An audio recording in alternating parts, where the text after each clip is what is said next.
नमस्कार। आज हम जरा भारत में श्रमिक आंदोलन के शुरुआती दिनों में झांक रहे हैं, मतलब जो जानकारी हमें मिली है उसके आधार पर देखेंगे कि ये पहले संगठन कैसे बने और कौन लोग थे इसके पीछे। तो चलिए शुरू करते हैं मद्रास लेबर यूनियन से। सुना है 1918 में बीपी वाडिया ने इसे बनाया था। हाँ बिल्कुल, और इसे अक्सर भारत का पहला कह सकते हैं मॉडर्न ट्रेड यूनियन माना जाता है। इसमें बकिंघम और कर्नाटिक क्लॉथ मिल के मजदूर शामिल थे। अच्छा, तो ये सिर्फ पहली यूनियन ही नहीं थी, बल्कि इसने मजदूरों को मैनेजमेंट से बात करने का एक संगठित तरीका दिया। ये तो उस वक्त के हिसाब से बहुत बड़ी बात रही होगी। हाँ हाँ बिल्कुल, और ये कोई अकेली कोशिश नहीं थी, ये भी ध्यान रखना चाहिए। करीब करीब उसी वक्त जैसे दस्तावेज बताते हैं, बॉम्बे में 2 और कलकत्ता में एक और यूनियन बन गई थी। ओह अच्छा। जी, और 1918 में ही महात्मा गांधी ने अहमदाबाद टेक्सटाइल लेबर एसोसिएशन मतलब ATLE उसकी भी नींव रखी थी। तो मतलब अलग अलग जगहों पर अलग अलग लोग शायद अलग तरीकों से ही सही, पर ये जरूरत महसूस कर रहे थे कि मजदूरों को इकट्ठा होना चाहिए। बिल्कुल सही, एक तरह से माहौल बन रहा था। तो ये तो हो गई लोकल लेवल की बात, लेकिन ये सब अलग अलग कोशिशें एक नेशनल मूवमेंट या एक राष्ट्रीय मंच पर कब आईं? यहाँ शायद AITUC का जिक्र आता है। हाँ बिल्कुल, Akhil Bharatiya trade union Congress AITUC NM Joshi ने 31 अक्टूबर 1920 को बॉम्बे में इसकी शुरुआत की। ओके, तो क्या ये बस एक बड़ा संगठन बनाने की बात थी?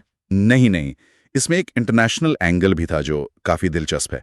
लगता है कि AITUC का बनना कुछ हद तक ILO यानी इंटरनेशनल लेबर ऑर्गेनाइजेशन को ध्यान में रखकर हुआ था। ILO? वो तो ठीक 1 साल पहले बना था, 1919 में। जी हाँ, तो मकसद साफ था, जैसे ILO है वैसे ही भारत में मजदूरों का एक राष्ट्रीय संगठन हो। इसने भारतीय मजदूर आंदोलन को शुरू से ही एक ग्लोबल कॉन्टेक्स्ट दिया, जो ब्रिटिश राज के सामने अपनी बात रखने के लिए बहुत जरूरी था। और लीडरशिप तो कमाल की थी।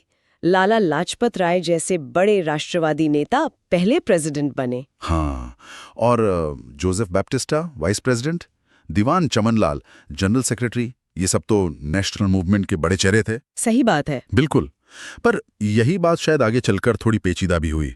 जैसा होता है, ये एकता बहुत टिकी नहीं। 1929 के नागपुर सेशन का जिक्र मिलता है, जहां AITUC में पहला बड़ा बंटवारा हुआ। अच्छा, 1929 में? हाँ, और मजे की बात यह है कि उस वक्त जवाहरलाल नेहरू प्रेसिडेंट थे। ओह, तो ये साफ दिखाता है कि संगठन के अंदर आइडियोलॉजी को लेकर मतभेद बढ़ रहे थे। शायद राष्ट्रवाद और जो नया कम्युनिस्ट प्रभाव आ रहा था उसके बीच। बिल्कुल बिल्कुल, विचारधारा की बात आपने छेड़ी है तो इन सोर्सेज में कम्युनिस्ट प्रभाव का जिक्र काफी है। MN रॉय का नाम आता है इसमें। हाँ, MN रॉय, जिन्हें लेनिन ने 1919 में रूस बुलाया था और उन्होंने कम्युनिस्ट इंटरनेशनल बनाने में हिस्सा लिया था। शायद पहले भारतीय थे वो। जी, और जाहिर है इस सीधे इंटरनेशनल कम्युनिस्ट कनेक्शन ने ब्रिटिश सरकार को कह सकते हैं अलर्ट कर दिया। हाँ जरूर। शायद इसी के चलते 1924 का वो कानपुर षड्यंत्र केस हुआ। उसमें MN रॉय, शौकत हुसैन, रामचरण लाल शर्मा, सिंगरवेली चेट्टियन जैसे नेताओं को टारगेट किया गया। उन पर आरोप क्या था? आरोप था कि ये लोग भारत में ब्रिटिश राज के खिलाफ एक क्रांतिकारी संगठन बना रहे हैं। असल में ये भारत में बढ़ती कम्युनिस्ट एक्टिविटी को दबाने की एक कोशिश थी। और इसके बाद का जो दौर है, करीब 1926 से 1939 तक, उसे तो इन पेपर्स में ट्रेड यूनियनवाद का क्रांतिकारी दौर कहा गया है। हाँ बिल्कुल।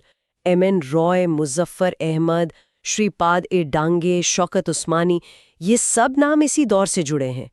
ऐसा लगता है कि आंदोलन अब सिर्फ हक की मांग से आगे बढ़ रहा था। हाँ, मतलब एक तरह से राजनीतिक विचारधारा की लड़ाई का मैदान बन गया था। निश्चित रूप से।